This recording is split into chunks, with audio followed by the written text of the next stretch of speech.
Urdu novels plate form please ہمارے channel کو subscribe کر لیں اور ویڈیو کو لائک کریں۔ تو سفر میرا ہے تو ہی میری منزل، از قلم راحیلہ خان، ایپیسوڈ 3۔ متعش سے بھری، خود پر ضبط کے کڑے پہرے بٹھائے لبستہ کوئی مورت بنی بیٹھی اس کے لیے تیار ہو رہی تھی۔ اس کا انگ انگ غصے میں دہک رہا تھا۔ اس وقت حور کو سب پر بے انتہا غصہ آ رہا تھا کہ کسی نے بھی اس کا ساتھ دینے کی بجائے اپنے لاڈلے صاحب کو چنا تھا، جبکہ شاہ سے بے پناہ نفرت کے دعوے کر رہی تھی۔ اس سے بچنے کو یہ قدم اٹھایا تھا، مگر پھر بھی اس کی قید سے رہائی ناممکن ہوئی تھی۔ خود کو اس کی خوابگاہ میں اس کی دلہن بن کر اس کے بیڈ پر براجمان تصور کر کے اس کی دھڑکنوں میں طوفان اٹھ چکا تھا۔ ہاتھ پاؤں شل ہوتے محسوس ہوئے تھے۔ وہ آنکھیں جھکائے بیٹھی آنسو بہا رہی تھی، جبکہ دادی سائیں اور آصفہ شاہ اسے سمجھانے بجھانے میں مصروف تھی کہ کچھ ہی دیر بعد دادا سائیں کے حکم پر وہ حور کے گرد چادر لپیٹ کر شاہ کی گاڑی میں بٹھا چکی تھی۔ حور کے لرزنے اور التجا کرنے پر دادی سائیں اور نینا اس کے ساتھ پچھلی سیٹ پر براجمان ہوئی تھیں اور شاہ نے ڈرائیونگ سیٹ سنبھال کر گاڑی ڈرائیو وے پر گامزن کر دی۔ اس نے گہری سیاہ آنکھوں سے بیک ویو مرر میں اسے دیکھا تھا جو چادر میں لپٹی دادی سائیں کے کندھے پر سر رکھے سسک رہی تھی۔ شاہ نے لب بھینچ کر نظروں کا زاویہ بدل کر نگاہیں ونڈ اسکرین پر مرکوز کر دیں۔ کچھ ہی منٹوں بعد وہ حویلی پہنچ چکے تھے۔ حویلی کے داخلی دروازے اور حویلی کے باہر گاؤں والوں کا ہجوم لگا ہوا تھا کہ ان تک بھی حورین شاہ کی رخصتی ارباز کو دے دی گئی تھی کی خبر پہنچ چکی تھی۔ وہیں گاؤں کی عورتیں حور کو دیکھنے کے لیے بےتاب تھیں۔ گاڑی جیسے ہی حویلی کی اندرونی عمارت کے سامنے پورچ میں رکی تھی، دادی سائیں اور نینا نے مل کر حور کو سہارا دے کر باہر نکالا۔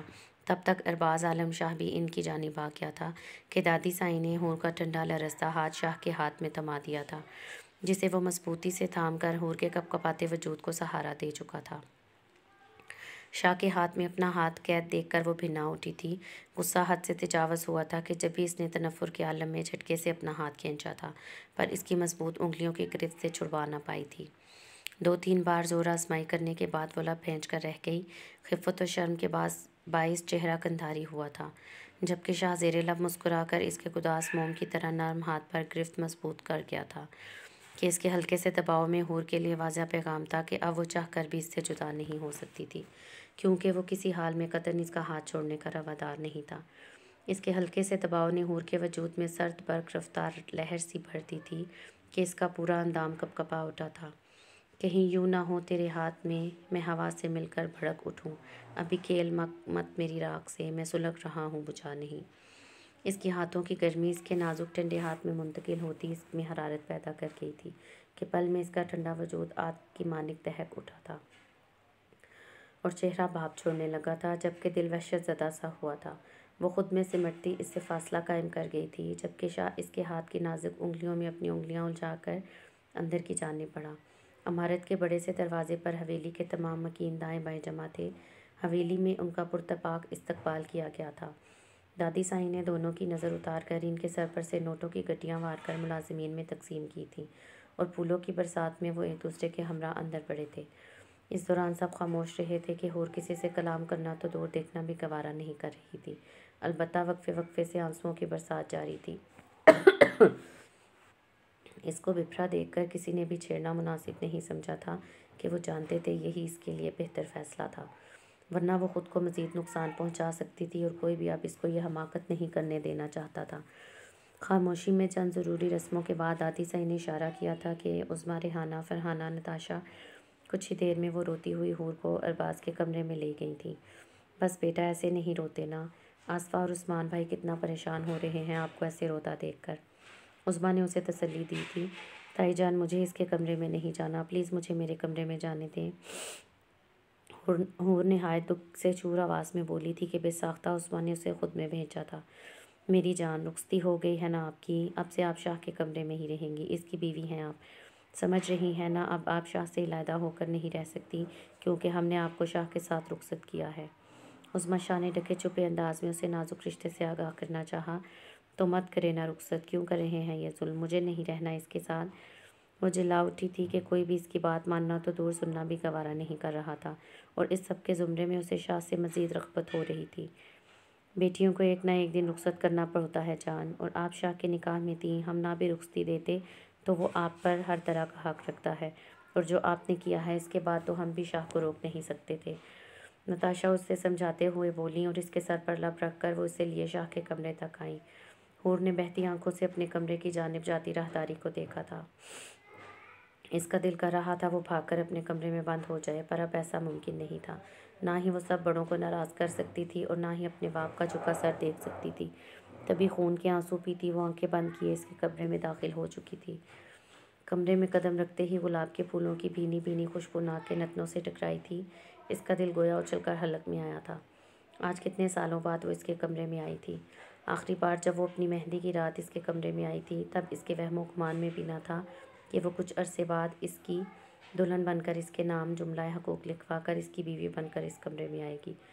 حور کا دل کر رہا تھا کہ وہ خود کو نوچ ڈالے یا پھر اس کمرے کو تباہ کر ڈالے۔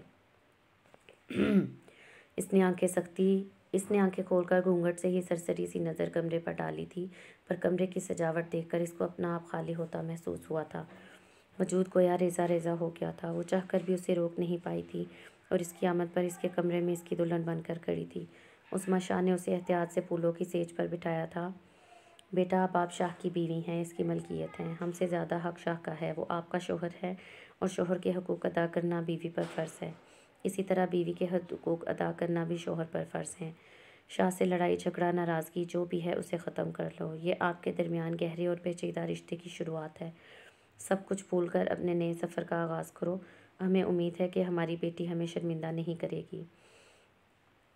عظمیٰ شاہ اسے اور بھی بہت کچھ بتا رہی تھی، پر وہ تو کسی اور ہی سوچوں میں گم تھی۔ اس نے یہ خواب تو کسی اور کے لیے سجائے تھے، یہ سب تو اسے کسی اور کے لیے بھی کہا گیا تھا، جس دن کا ہر لڑکی کو لاشعوری طور پر انتظار ہوتا ہے۔ اس سے بھی تو تھا، وہ تو کئی خواب بن چکی تھی، مگر پھر کیا ہوا؟ وہ سب خواب چکنا چور ہو گئے۔ اس کی زندگی تباہ ہو گئی تھی اور چاہ کر بھی شاہ کے لیے ایسے جذبات و احساسات نہیں رکھ سکتی تھی۔ وہ تو اس سے نفرت کرتی تھی، شدید غصہ تھا تو کیسے وہ خود کو اس کے حوالے کر دیتی۔ وہ خاموش گمسم بیٹھی تھی جب یہ ملازمہ کھانا لے کر آئی، مگر وہ صاف انکار کر چکی تھی۔ ان کے اصرار پر بھی وہ کچھ نہ کھا سکی تھی۔ وہ اسے پیار کرتی باہر چلی گئی۔ ان کے جاتے ہی حور نے گھونگھٹ کھینچ کر دور پھینکا تھا اور زیور نوچ کر فرش پر پھینکتی ہچکیاں بڑھنے لگی تھیں۔ وہ جوڑے میں بندھے بال کھول چکی تھی جبکہ ٹیشو پیپر سے رگڑ رگڑ کر چہرے سے میک اپ صاف کر چکی تھی۔ وہ جوڑے میں بندھے بال کھول چکی تھی جبکہ ٹیشو پیپر سے رگڑ رگڑ کر چہرے سے میک اپ صاف کر چکی تھی۔ اچھا نہیں کیا آپ نے، کبھی معاف نہیں کروں گی میں آپ کو۔ وہ اس کے مہنگے پرفیوم پوری شدت سے فرش پر پھینکتی اپنے دل کے پھپھولے پوٹ رہی تھی۔ بہت برے ہیں آپ، بہت برے ہیں۔ میں آپ کی کبھی نہیں بنوں گی۔ نفرت ہے مجھے آپ سے۔ کوئی بات نہیں مانتے میری۔ وہ روتی چیختی چلاتی کمرے کی ہر چیز تہس نہس کر چکی تھی۔ گرے اور بلیک کمبینیشن کا ماسٹر بیڈ روم شاہ کے ذوق کا عکاسی تھا، جو اس وقت اپنی حالت پر ماتم کنا تھا۔ کشادہ نفاست سے سجا کمرہ جو کسی وقت حور کو بہت پسند تھا، آج اسے اس کمرے اور اس کے مالک سے بے پناہ نفرت ہو رہی تھی۔ اس کا پسندیدہ روم اس وقت اسی کے ہاتھوں بکھرا پڑا تھا۔ فرش پر بچھی پھولوں کی چادر پر بیڈ کی چادر، تکیے اور ڈریسنگ ٹیبل پر پڑی تمام چیزیں زمین بوس تھیں۔ ان بکھری چیزوں کی طرح وہ بھی ٹوٹی بکھری، نڈھال اور غم سے چور بیڈ کی دائیں جانب فرش پر بیٹھی، بیڈ سے پشت ٹکائے، گھٹنوں پر بازو رکھ کر ان پر سر ٹکائے بے تحاشا رو رہی تھی۔ کچھ عرصہ پہلے ہوئے اس کے ارمانوں کا خون آج کمرے کی سجاوٹ دیکھ کر تازہ ہو چکا تھا اور وہ افراد سے آنسو بہاتی لرز رہی تھی۔ حور کے جانے کے بعد مرد حضرات مردان چلے گئے تھے، جبکہ عورتیں ساری سٹنگ ایریا میں براجمان شاہ اور حور کے متعلق باتیں کر رہی تھی۔ شہاب شاہ اور اس کی ماں تو ارباز کے آنے سے پہلے ہی اپنے گھر چلے گئے تھے، البتہ ہاشم شاہ اپنے بیٹے کے ساتھ ہی رہا تھا۔ ارباز شاہ اور یارم اس سے خوش اخلاقی سے ملے تھے۔ کچھ ہی دیر وہ مہمانوں سے مل کر واپس آئے تھے اور خاموش ماحول میں کھانا کھایا تھا۔ کچھ ارباز کی شخصیت کا اثر تھا کہ اس کی موجودگی میں لڑکیوں کی زبان پر تالے لگ جایا کرتے تھے۔ سبطین شاہ بھی کچھ دیر پہلے ہی پہنچا تھا اور اسے بھی حور کی رخصتی کے بارے میں پتہ لگا تھا۔ نتیجتاً وہ بھی اس فیصلے سے نہایت خوش تھا۔ کھانے کے بعد شاہ سب سے ایکسکیوز کرتا اپنے خاص ملازم کے ساتھ ڈیرے پر جانے کے لیے روانہ ہوا۔ دادی سائی نے اسے روکنا چاہا مگر وہ جلد لوٹ آنے کا کہہ کر چلا گیا تھا۔ سب کی نظروں نے دور تک اس خوبرو نوجوان کا پیچھا کیا تھا۔ گاؤں والوں سے ملاقات کرتے وقت کا پتہ ہی نہ چلا تھا کہ رات 1 بجے حویلی میں واپسی ہوئی تھی۔ وہ سنجیدہ سا مگر تھکا تھکا کوٹ اتار کر دائیں شانے پر ڈالے، شرٹ کے اوپری 2 بٹن کھول کر آستین کوہنیوں تک فولڈ کیے، ایک سرسری نگاہ خالی سٹنگ ایریا پر ڈالے، مضبوط قدم اٹھاتا زینے چڑھتا اپنے کمرے کی جانب بڑھا۔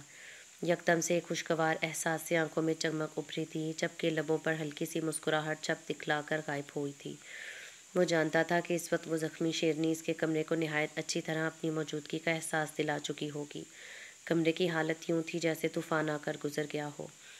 بیڈ کی چادر زمین پر بکھرے پھولوں میں گندی ہوئی تھی، جبکہ پلو غلاف کے بغیر اپنی حالت پر افسوس گنا تھے۔ وہیں کشن پھٹنے کے باعث روئی کے گالے جا بجا بکھرے سنو فال کا منظر پیش کر رہے تھے۔ برانڈڈ پرفیوم دبیز قالین ہونے کے باعث ٹوٹنے سے بچ گئے تھے، البتہ ان کے لڈ کہیں غائب تھے۔ ڈریسنگ ٹیبل اس وقت تمام قسم کے بوجھ سے آزاد مرر کے ہمراہ بے رونق سا لگ رہا تھا۔ سائڈ ٹیبل پر پڑے مہنگے لیمپ فرش کی زینت بنے تھے، وہیں شو پیس بھی اپنی ناقدری پر روتے فرش پر بچھے تھے۔ دبیز پردے بھی سلامت نہیں رہے تھے کہ وہ بھی آڑے ترچھے لٹک کر اپنی بے بسی کا نمونہ پیش کر رہے تھے۔ نیز ہر چیز فرش پر براجمان تھی۔ حور نے اپنا غصہ اور غم غلط کرنے کی کوشش کی تھی۔ پورا کمرہ تباہ کرنے کے بعد بھی اس کا غصہ کم نہیں ہوا تھا، الٹا مزید بڑھ گیا تھا، تو وہ بے بسی کے عالم میں گھری فرش پر بیٹھ کر رونے میں مصروف ہو چکی تھی۔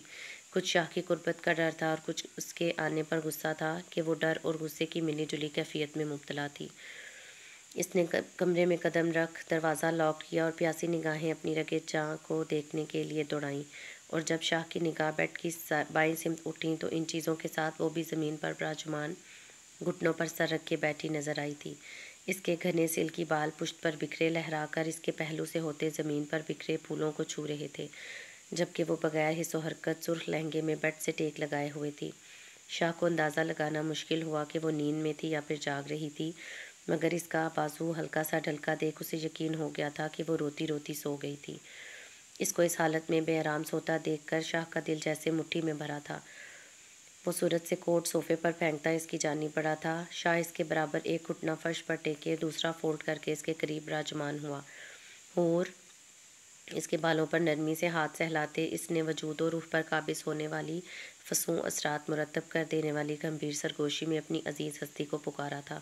اس کے لبوں سے حور کے نام پر گویا پھول جھڑتے تھے کہ اس کی میٹھی پکار بے پناہ چاہت اور محبت سے ہمکنار اس کی دیوانگی کی عکاسی تھی۔ وہ جو کچھ دیر پہلے ہی روتی روتی سوئی تھی کہ کچی نیند میں اپنے قریب بھاری سرگوشی سن کر اور اپنے بالوں میں رینگتی انگلیوں کا لمس محسوس کر کے اس کی نیند بھگ سے اڑی تھی کہ دماغ میں فوراً ہی اس کا خیال آیا تھا۔ اس نے جھٹ سے سر اٹھا کر سرخ نیند کی خمار میں ڈوبی آنکھوں سے اپنے برابر بیٹھے شخص کو دیکھا تھا۔ شہد رنگ آنکھیں سیاہ چمکدار آنکھوں سے ٹکرائی تھیں۔ نظروں کے اس زوردار تصادم پر مقابل کی گہری سیاہ آنکھوں میں جذبات کا ٹھاٹھے مارتا سمندر دیکھ کر حور نے گہرا گھونٹ بھرا تھا۔ شہد رنگ بڑی بڑی آنکھوں میں پہلے حیرت، پھر خوف اور پھر یکدم سے غصہ چلک پڑا تھا، جبکہ شاہ تو اس کی آنکھوں کی گہرائی میں ڈوب کر منجمد سا ہو گیا تھا۔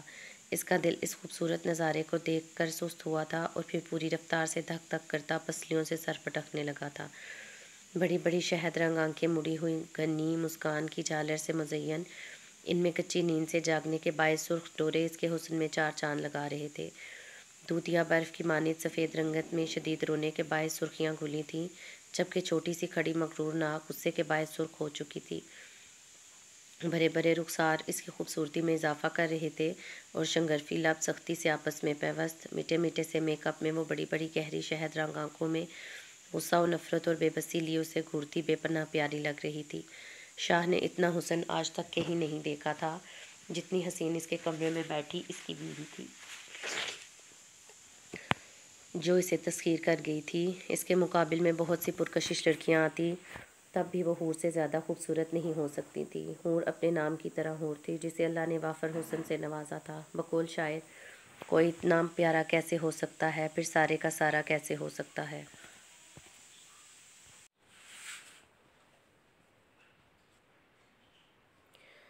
شاہ کے جذبات انگڑائی لے کر بیدار ہو چکے تھے۔ دل میں اسے خود میں بھینچنے کی تمنا جاگ اٹھی تھی۔ وہ یک ٹک اس حسن کی مورت کو دیکھے کیا تھا جس کو ساری زندگی بھی دیکھتا رہے پھر بھی آنکھیں سیراب نہ ہوں۔ جبکہ شاہ کی محویت دیکھ کر حور نے نفرت سے نگاہوں کا زاویہ بدلا تھا۔ یہ بھی سچ تھا کہ وہ اس کی گہری راز کی امین آنکھوں میں براہ راست نہیں دیکھ سکتی تھی کہ شاہ کی سیاہ دلکش آنکھوں میں وہ اپنا آپ ڈوبتا محسوس کرتی تھی۔ اوپر سے اس کا والہانہ دیکھنا اسے پزل کر دیتا تھا، جبکہ اس خود فراموشی میں وہ یہ محسوس ہی نہ کر پائی تھی کہ شاہ کا ہاتھ ہنوز اس کے بال سہلا رہا تھا۔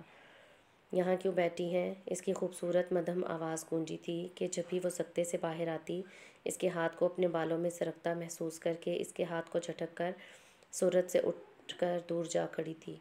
اپنی بدقسمتی کا ماتم کر رہی تھی۔ وہ زخمی شیرنی کی مانند گرائی تھی۔ جسے آپ بدقسمتی سمجھ رہی ہیں، دراصل وہ خوش قسمتی ہے آپ کی۔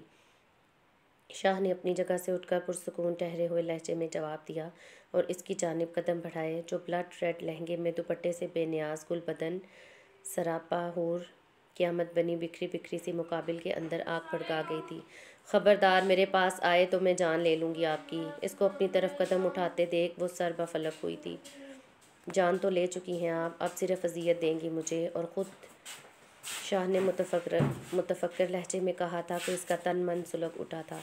وہ اسے غصہ کرتے دیکھنا چاہتی تھی، اس کے دل پر کاری وار کر کے اسے سلگانا تڑپانا چاہتی تھی، مگر مقابل کے اطمینان میں رتی برابر بھی فرق نہیں پڑا تھا کہ وہ دونوں ہی جانتے تھے شاہ کا غصہ حور کی برداشت سے باہر تھا۔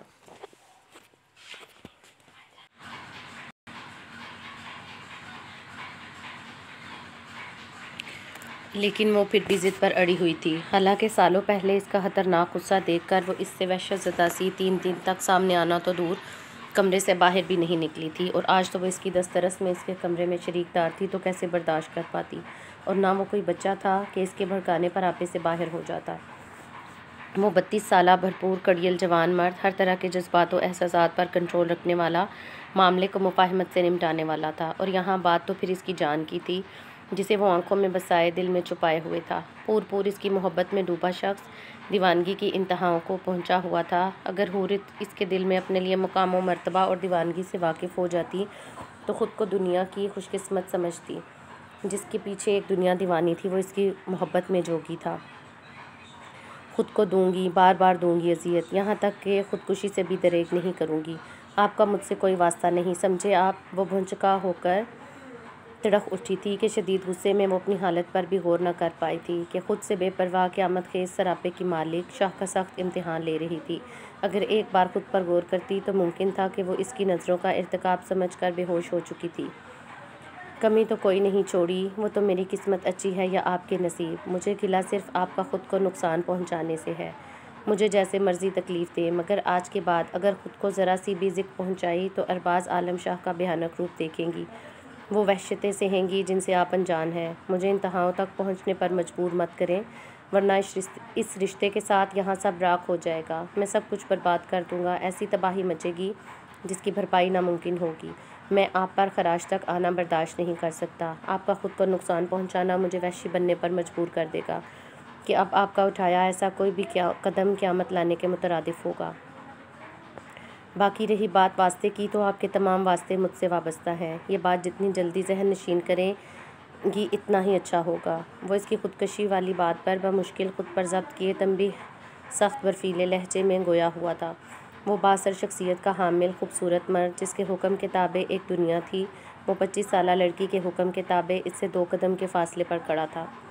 آپ کون ہوتے ہیں مجھ پر حکم چلانے والے؟ میری مرضی میں جو مرضی کروں، آپ مجھے میرے کسی بھی عمل سے روک نہیں سکتے۔ اس کا حق جتانا اور اسے وارن کرنا اسے ایک آنکھ نہ بھایا تھا کہ جب ہی نیچی آواز میں چلائی۔ حقیقتاً اس کی باتیں اس کا دل بے کل و بے قرار کر گئی تھیں، مگر وہ شاہ کو سلگانا تڑپانا چاہتی تھی، اس آگ میں جلانا چاہتی تھی جس میں اس وقت وہ خود جل رہی تھی۔ میں آپ کا سب کچھ ہوں اور آپ میری ملکیت ہیں، مرضی کریں ضرور کریں، مگر مرضی صرف مجھ تک محدود ہو۔ وہ دھیمے انداز میں اسے باور کرواتا اپنا رشتہ بڑے خوبصورت انداز میں جتا گیا تھا۔ اسے خوشی ہوئی تھی اس کی مکالمہ بازی پر، کیونکہ غصے میں ہی سہی چند سالوں بعد وہ اس سے کلام کر رہی تھی۔ نفرت کرتی ہوں میں آپ سے۔ اس کا استحقاق بھرا انداز اور اپنی ذات تک محدود کرنا حور کو سخت ناگوار گزرا تھا کہ جب ہی آنسو بہاتی چیخ اٹھی تھی۔ اس کا یہ انداز حق جتانا اس کی نازک جان پر بھاری ثابت ہو رہا تھا تو اس کی انتہائی قربت میں اس کی کیا حالت ہوتی؟ یہی سوچ کر اس کی آنکھوں سے آنسو بہہ نکلے تھے۔ اور مجھے شدید محبت ہے آپ سے، وہ اس کے لرزتے لبوں کو دیکھ کر سرگوشی میں اعتراف محبت کیا تھا۔ تو میں کیا کروں؟ غصے سے اس کا دماغ سنسنا اٹھا تھا۔ جو کہوں گا وہ کریں گی آپ؟ اس کے جلا کر کہنے پر شاہ نے اس کے سراپے کو نظروں میں بسائے معنی خیزی سے کہہ کر اس کی آنکھیں تحیر سے پھیلی دیکھ کر نچلا لب دانتوں تلے دبا کر مسکراہٹ روکی۔ آپ چلے جائیں یہاں سے، وہ اس یکدم سے چکراتے سر کو تھامتی بمشکل بولی۔ صبح سے مسلسل ذہنی اذیت کے باعث اور پھر کچھ نہ کھانے کی وجہ سے وہ سخت کمزوری محسوس کر رہی تھی۔ اس نے ہاسپٹل میں صرف ایک گلاس جوس ہی پیا تھا۔ فی الحال ڈاکٹر نے اسے کھانا کھانے سے منع کیا تھا۔ آپ کو سلا کر جاؤں گا وگرنہ آپ اس کو سر تھامے دیکھ وہ بجلی کی تیزی سے اس کی جانب بڑھا تھا، پر اس سے پہلے وہ ہوش گنوا کر فرش پر گرتی شاہ کے مضبوط بازوؤں کا سہارا پاتے ہی وہ ہوش و خرد سے بیگانہ اس کی باہوں میں جھول گئی۔ شاہ کے چہرے پر تشویش اور سراسیمگی سی پھیل گئی تھی۔ وہ اس کے نازک مومی وجود کو باہوں میں بھرے بیڈ کی سمت بڑھا اور اسے بیڈ پر لٹا کر سینے تک اس پر کمبل اوڑھا تھا۔ اس کو انتہائی قریب اپنے کمرے میں اپنی دسترس میں دیکھ کر سرکش جذبوں میں تلاطم برپا ہوا تھا۔ اس کا نازک وجود کا لمس اس کی رگوں میں دوڑتے خون میں لاوا سا بھر گیا تھا۔ دل ہمک ہمک کر اسے باہوں میں بھرنے کی اپیل کرنے لگا تھا۔ اس سے پہلے کہ ضبط کی تنابیں ٹوٹتیں وہ پلٹ کر ڈریسنگ ٹیبل تک آیا، پینٹ کی پاکٹ سے فون نکال کر ٹیبل پر رکھتا، کلائی سے گھڑی اور کف لنکس نکال کر پاؤں بوٹ کی قید سے آزاد کر کے دیوار گیر الماری سے شب خوابی کا لباس لے کر واش روم میں بند ہو گیا۔ کچھ دیر بعد وہ شاور لے کر اپنے اندر بھڑکتی آگ کو ٹھنڈا کر کے بلیک شلوار قمیض میں ملبوس، ہاتھوں سے بالوں میں کنگھی کرتا باہر آیا تھا اور اپنا فون اٹھا کر ایک نظر اسے دیکھتا کمرے سے ملحقہ اسٹڈی میں بڑھ گیا کہ وہ اپنے جذبات سے گھبرا گیا تھا جو اس کے قرب پاتے ہی بھڑک اٹھتے تھے۔ اگر مزید کچھ وقت رکتا تو اس کا خود پر اختیار ختم ہو جاتا، جبکہ اس وقت حور کو آرام کی ضرورت تھی۔ جبھی وہ اس سے فاصلہ بناتا اسٹڈی میں چلا گیا تھا۔